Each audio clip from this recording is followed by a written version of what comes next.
So there are 7 types of shift registers. So the first one is serial in serial out shift register.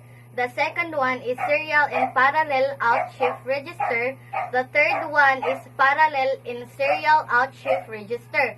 The fourth one is parallel in parallel out shift register.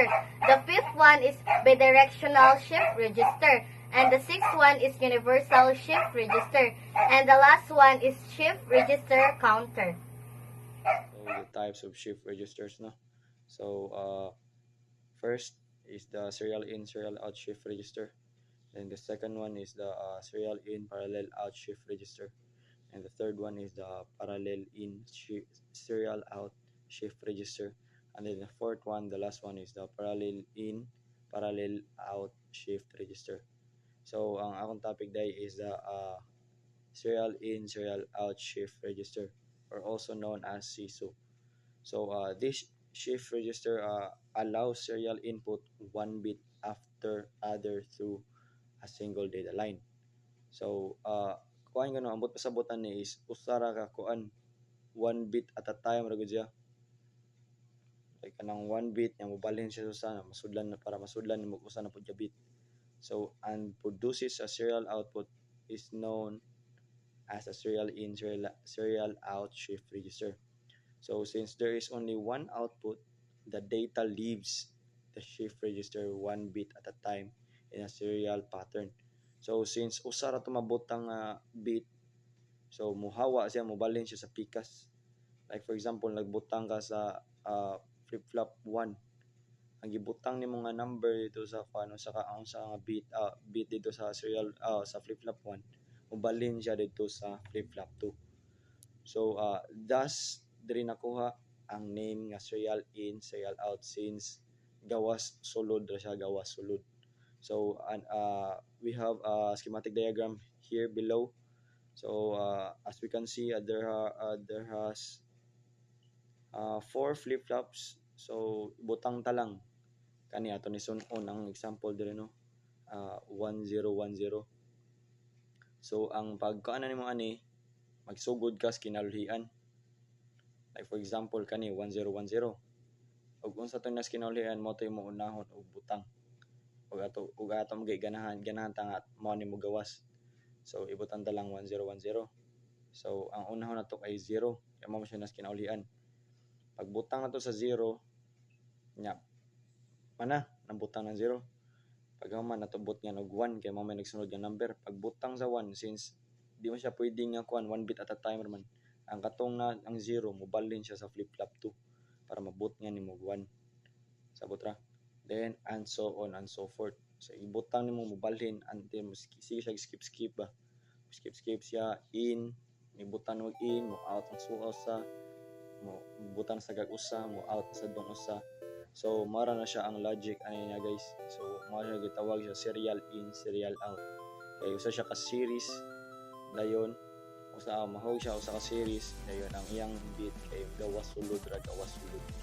So mara ta ko, guys. So the next one is the serial in parallel out, so which is known as SIPO, and it means the register receive data serially in 1 bit time, and then it makes all the stored data bits available as output in parallel.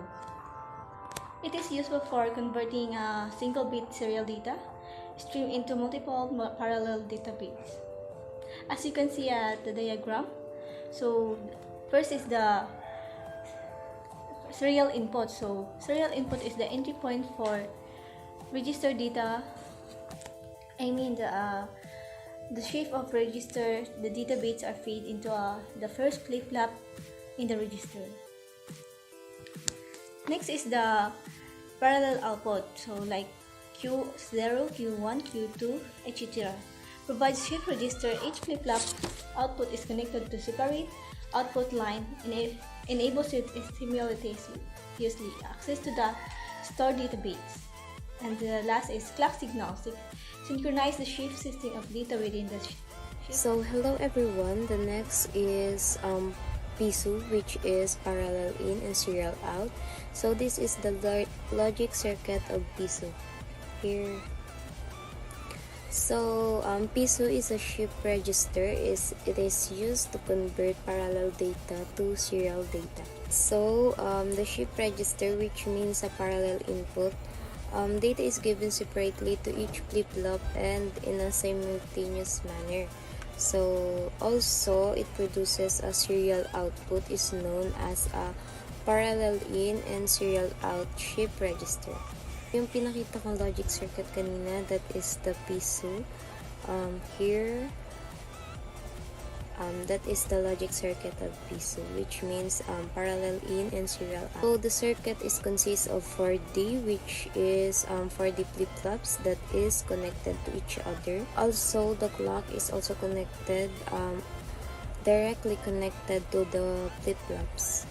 But the input data is connected individually to each flip-flop through multiplexer, which means yung clock input is connected directly sa mga flip-flop na nandoon sa logical circuit, but the input data is connected individually siya. So kanya-kanya siya through multiplexer. So what is multiplexer? Multiplexer are MUX.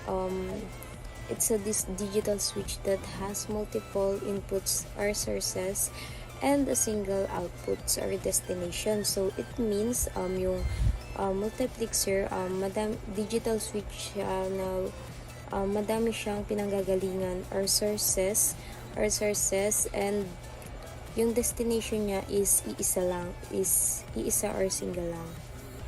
So, the output of the previous flip-flop and parallel data input are connected to the input of the MUX, and the output of MUX is connected to the next flip-flop. So, yung previous flip-flop kanina,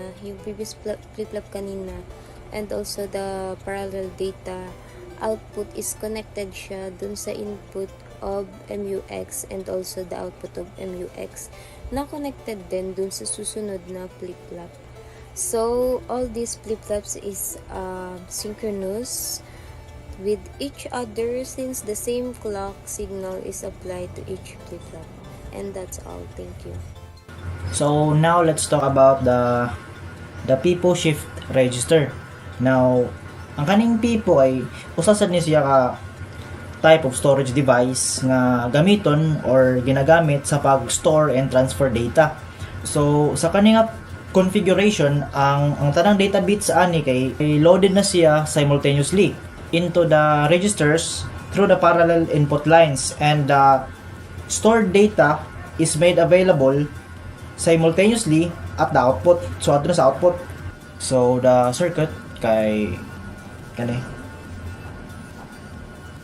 shows a parallel in and the parallel out. So as you can see, ang circuit kay consists of 4 ka D flip-flops which are kanang connected sila. So kaning type of register, wala sila interconnections between between individual flip-flops since wala may serial shifting of data nga gi-required. Usa po na sa feature sa PIPO ang no shifting of bits during operation. Asa din ni siya ma-apply day or kanang asa din ni siya ginagamit. So ang kaning PIPO registers kanang ang primary use ani kay kaning pass of transfer ang data or required fast data transfer. Adto ni siya masulod or adto ni siya ma-apply. So nganong adto man or kanang mamay kanang common nga kanang ginagamit ang PIPO. It is because that as they allow immediate loading and retrieval of multiple bits. So that is why it is commonly implemented using kaning flip-flops. So ang flip-flops day kay gina-discuss po ni siya sa line groups with each flip-flop storing 1 bit. Additional information about PIPO is its features. No, so first is the parallel input and output. Secondly is the no shifting of bits during operation. Dili siya makakuan og bits. So smooth lang flow sa kuan. And The last one is ideal siya for temporary data storage and buffering. So proceed ta sa next topic.